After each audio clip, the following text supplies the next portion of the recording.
Hello friends, आज के इस नए वीडियो में आप लोगों का एक बार फिर से स्वागत है। दोस्तों, आज की इस वीडियो में हम बात करने वाले हैं उत्तराखंड स्टेट के बारे में। रिसेंटली अभी वहाँ के जो चीफ मिनिस्टर थे त्रिवेंद्र सिंह रावत, उन्होंने अपने पद से इस्तीफा दिया है, उन्होंने रिजाइन किया है। दोस्तों, हम उत्तराखंड का जब उसे गठन हुआ है तब से लेकर आज तक वहाँ का राजनीतिक इतिहास किस तरीके का रहा है, पॉलिटिकल हिस्ट्री कैसा रहा है, हम उसके बारे में डिटेल में जानने वाले हैं। फ्रेंड्स, इस वीडियो में आप लास्ट तक बने रहिए और अगर आप चैनल पर पहली बार आए हैं तो चैनल को सब्सक्राइब कीजिए और अगर वीडियो पसंद आए तो वीडियो को लाइक शेयर जरूर कीजिए। दोस्तों, पूरे हम पॉलिटिकल सिनेरियो को डिस्कस करें उससे पहले उत्तराखंड के बारे में कुछ बेसिक इन्फॉर्मेशन जान लेते हैं। फ्रेंड्स, उत्तराखंड का गठन हुआ था 9 नवंबर 2000 को भारत के 27वें राज्य के रूप में। 27th स्टेट ऑफ इंडिया 9 नवंबर 2000 को इसका गठन किया गया था और इसको यूपी से कार्व आउट करके नया राज्य बनाया गया था। जीके के क्वेश्चन, इंपॉर्टेंट क्वेश्चनों में से एक क्वेश्चन है ये और किसी भी एग्जाम में आपसे पूछा जा सकता है। दोस्तों, इसके दो कैपिटल हैं, देहरादून और गैरसैंण। देहरादून विंटर कैपिटल है और गैरसैंण समर कैपिटल है।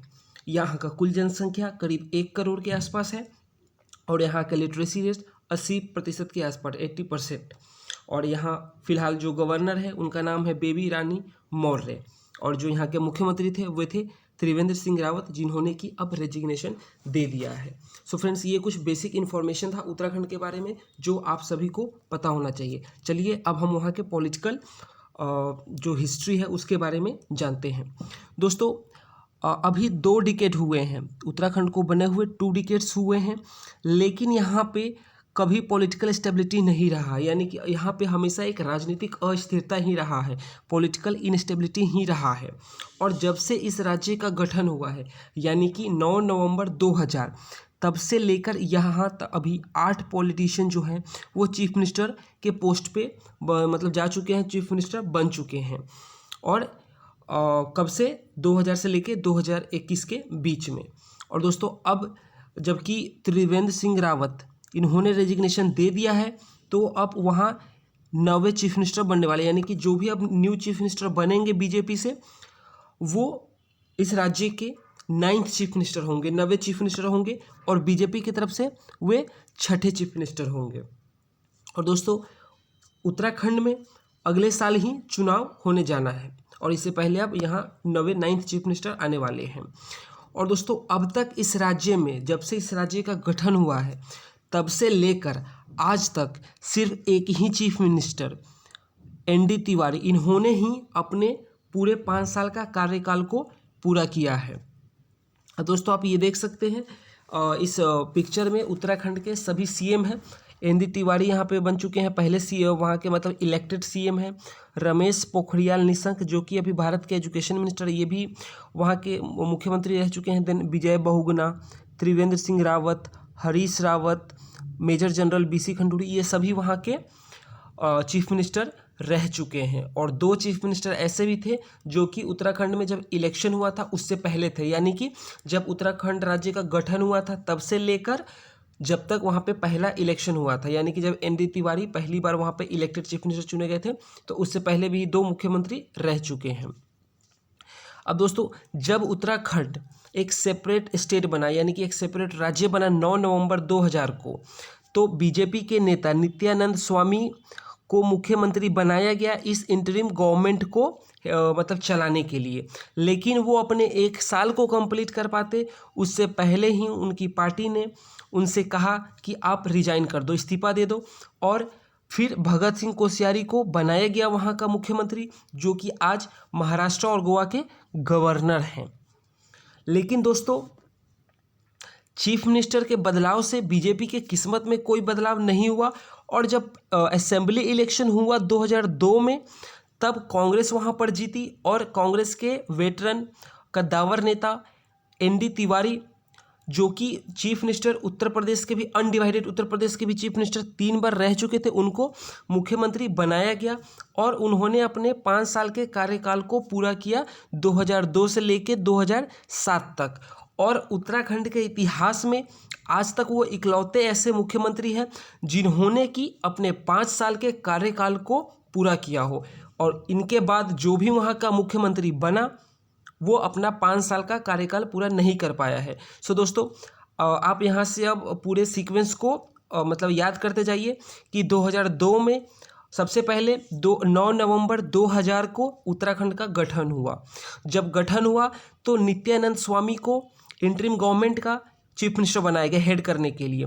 देन उनका 1 साल भी पूरा नहीं हुआ था कि भगत सिंह कोश्यारी को बना दिया गया मुख्यमंत्री, जो भगत सिंह कोश्यारी जो कि आज गवर्नर है महाराष्ट्र और गोवा के। सो जब पहली बार 2002 में चुनाव हुआ तो वहाँ पे कांग्रेस जीती और कांग्रेस की तरफ से एनडी तिवारी को मुख्यमंत्री बनाया गया और वो 2002 से 2007 तक वहाँ के मुख्यमंत्री रहे। अब चलिए देखते हैं कि 2007 के चुनाव में क्या हुआ। सो दोस्तों जब 2007 में चुनाव हुआ तो बीजेपी पावर में आई और बीसी खंडूरी को वहाँ चीफ मिनिस्टर बनाया गया।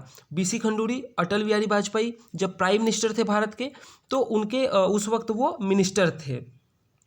लेकिन दोस्तों बीसी खंडूरी 2 साल चीफ मिनिस्टर रह पाते कि उनसे पहले ही 2009 में उनको 2 साल कंप्लीट होने से पहले ही उनको इस्तीफा देना पड़ा कुंभ मेला से कुछ महीने पहले, और उनको उनकी जगह रमेश पोखरियाल निशंक को मुख्यमंत्री बनाया गया, जो कि आज भारत के minister of India minister for education, यानी कि जो आज भारत के एजुकेशन मिनिस्टर है।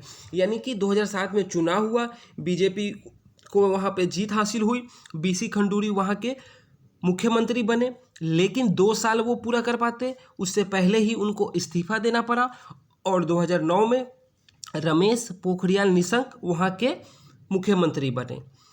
लेकिन दोस्तों ये भी अपने कार्यकाल को पूरा नहीं कर पाए। जो बचा हुआ कार्यकाल था 2 साल तो बीसी खंडूरी रह गए थे। अब जो 2009 से 2012 का जो 3 साल था वो भी ये पूरा नहीं कर पाए और 2011 में इनसे कहा गया कि आप इस्तीफा दे दीजिए और फिर से जो बीसी खंडूरी थे वो मुख्यमंत्री बन गए। 5 महीने रह गए थे तब असेंबली इलेक्शन होने में। अब दोस्तों 2012 में इलेक्शन होता है और कांग्रेस वहाँ पे जीतती है, तो उस वक्त विजय बहुगुणा कांग्रेस में थे, जो कि आज कल भी मतलब अभी बीजेपी में है, वो वहाँ के चीफ मिनिस्टर बने 2012 में। मतलब जब चुनाव हुआ कांग्रेस जीती तो 2012 में उनको चीफ मिनिस्टर बनाया गया, लेकिन उन्होंने भी अपने 5 साल को पूरा नहीं किया और केदारनाथ में जो फ्लड आया था उसके बाद 2014 जनवरी में इनको भी इस्तीफा देना पड़ा। इनके इस्तीफे के बाद हरीश रावत वहाँ के चीफ मिनिस्टर बने 1 फरवरी 2014 को। और उसके बाद दोस्तों यहाँ पर प्रेसिडेंट रूल भी लगा था, क्योंकि विजय बहुगुणा हरीश रावत के साथ उनका रिलेशन ठीक नहीं था, तो वो पार्टी छोड़कर फिर बीजेपी में चले गए। तो वहाँ पे कुछ मतलब महीनों तक वहाँ पे प्रेसिडेंट रूल भी रहा था। लेकिन दोस्तों फिर अब 2012 के बाद 2017 में चुनाव होता है और यहाँ पे कांग्रेस बुरी तरीके से हारती है और उनको सिर्फ 11 सीट ही मिल पाता है, जबकि बीजेपी को 57 सीट मिलता है इलेक्शन में। और इस ग्रैंड विक्ट्री के बाद जो बीजेपी है वो अनाउंस करती है कि त्रिवेंद्र सिंह रावत उत्तराखंड के चीफ मिनिस्टर होंगे, लेकिन ये अपने 4 साल को पूरा करते उससे पहले ही इन्होंने इन्होंने रेजिग्नेशन सबमिट कर दिया गवर्नर के सामने, गवर्नर बेबी रानी मौर्य को ट्यूसडे को। तो दोस्तों इस तरीके का इतिहास रहा है उत्तराखंड का। अब एक बार मैं आपको पूरा कंक्लूजन बता देता हूं कि उत्तराखंड का इतिहास किस तरीके का रहा। तो दोस्तों उत्तराखंड राज्य का गठन हुआ 9 नवंबर 2000 को। नित्यानंद स्वामी वहां के मुख्यमंत्री बने इंटरिम गवर्नमेंट के।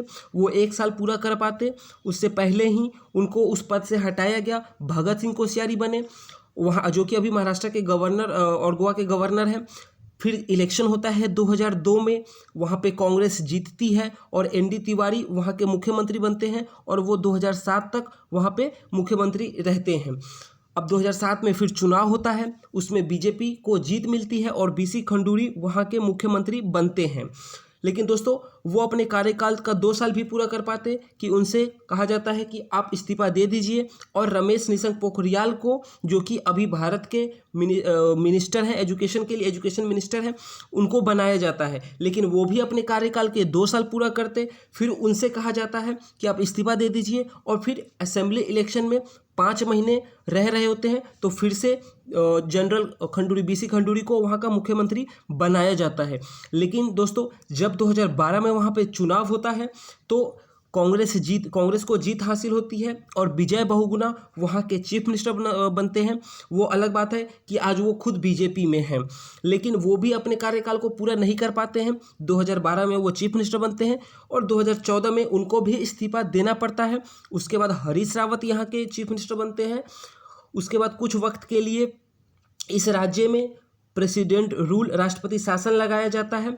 अब दोस्तों फिर 2017 आता है, चुनाव होता है और यहाँ पे कांग्रेस बुरी तरीके से हार जाती है और बीजेपी को यहाँ पे मतलब बहुत ही बड़ा ग्रैंड विक्ट्री बीजेपी का होता है। यहाँ पे ऐतिहासिक जीत होता है और बीजेपी को 57 सीटें मिलती हैं।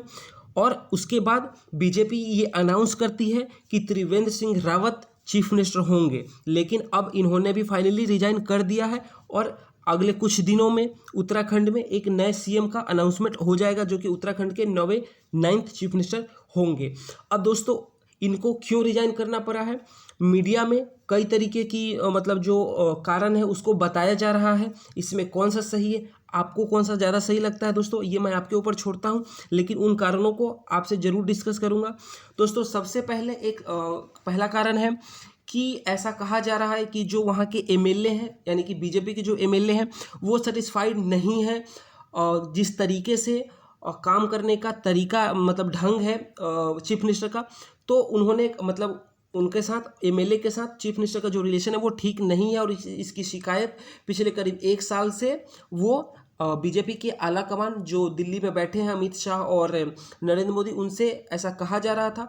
तो पहला कारण ये भी है। दूसरा कि वहाँ पे करप्शन के कई सारे ऐसे मामले आए हैं जहाँ पे कि त्रिवेंद्र सिंह रावत के ऊपर डायरेक्टली या इनडायरेक्टली उनके ऊपर उंगली उठाया गया है। उसके बाद दोस्तों एक सर्वे किया गया था जिसमें ये पता चला था कि त्रिवेंद्र सिंह रावत भारत के सबसे खराब मुख्यमंत्री, यानी कि जो परफॉर्मेंस है उस मामले में वो सबसे खराब मुख्यमंत्री, उस लिस्ट में उनका सबसे नीचे नाम था। तो ऐसे कई कारण हैं जिनकी वजह से उनको हटाया गया। कौन सा कारण सही है या आपको कौन सा कारण लगता है कि ये ही मेन कारण है, ये मैं आपके ऊपर छोड़ता हूँ। आप कमेंट करके ज़रूर बताइए कि इनके हटने का कारण क्या है।